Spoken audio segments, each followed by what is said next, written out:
এই হচ্ছে আমাদের বাইক এবং এ হচ্ছে এই যে চাকার মার্কিং। গাড়িটা যে কম চলছে এটা সবচাইতে ভালো বোঝার উপায় হইতেছে একটা চাকা, এবং এটা কিন্তু স্টক টায়ার। এটা যদি ভাই চাকা খোলা হইতো, আমি কিন্তু দুইটা গাড়ি দেখছি, দুইটা গাড়ি কইছি চাকা খোলা, দেখে বলতে পারছি এটা হচ্ছে একদম স্টক। কিছু গাড়ি থাকে না ভাই, মানুষ শৌখিনতার কারণে বাইক চালায়, বাইক আছে, বাইক রেখে আসে অন্যভাবে ঘুরে, তো ওই টাইপের লোকে গাড়ি। এটা গাড়ির কিন্তু খুব ফ্রেশ। দেখেন পার্টগুলো দেখছেন, একদমই কিন্তু কোনো রঙও করা নাই, একটা ফোটা রঙও নাই গাড়িতে, না কোনো স্প্রে করা নাই। স্প্রে করলে ধরেন যে এই যে এগুলো একটু স্প্রে করা আছে, শাইনিং স্প্রে দাও, ঠিক আছে, শাইনিং স্প্রে করছে, বাট এই পার্টগুলো দেখেন একদমই কিন্তু যেটা আছে জেনুইন আছে। এবং পিছনের টায়ার দেখেন, পিছনের টায়ারটা কিন্তু খুব ভালো আছে। ওনারা চাইলে কিন্তু ধরেন এগুলো কিন্তু রং টং কইরা এই যে একটু ঘষা মাজা আছে দেখছেন, এগুলা কিন্তু চাইলে ওনারা রং টং কইরা নাই করতে পারতো, ওনাদের হয়তো 200-300 টাকা খরচ যেত, কিন্তু করে নাই। যা আছে জেনুইন পার্ট আছে। চেইন স্পকেটটাও অনেক ভালো আছে বুঝছেন।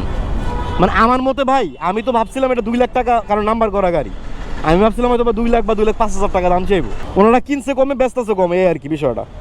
আমার কাছে ভালো লাগছে ভাই। গাড়ি স্টিকার করাইছিল, হ্যাঁ এইটা আমি দিব না, দিত কেমনে জানেন, ট্যাক্স টোকেনটা ফেল আছে। ট্যাক্স টোকেন যদি আবার আপনি করতে যান, তাহলে উনি দেখা গেছে 2-3 হাজার টাকা কম দিব। এখন ট্যাক্স টোকেন করতে ওনার খরচ আছে 2300 টাকা। মানে উনি ট্যাক্স টোকেনের টাকা কিন্তু চাইছে, আমি চাইতেছি ট্যাক্স টোকেন করে দিয়াও যদি 90,000 টাকা নিতে পারে এটা, তাও আমি জিতবো।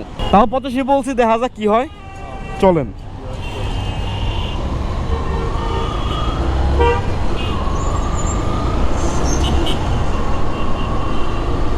তো আজকের দিনের প্রথম বাইকটা বের করলাম। এটা হচ্ছে 2024-এর মডেল, 2 বছরের কাগজ করা। গাড়িটা একদমই ফ্রেশ কন্ডিশন আছে। দোকানদার আমাদের কাছে এই গাড়িটার প্রাইস চেয়েছে 1,90,000 টাকা। তো আমরা 1,85,000 টাকা মনে নেওয়ার চেষ্টা করতেছি, তো দেখি কি হয়। গাড়ি আলহামদুলিল্লাহ খুব ভালো আছে বুঝছেন, মানে সাউন্ডটা খুবই স্মুথ এবং ক্লাস প্লেটটা খুব ভালো আছে। নিলে কোনো কাজ করাই দেবো না আপনার গাড়ি, এতটুকু নিশ্চিত থাকেন।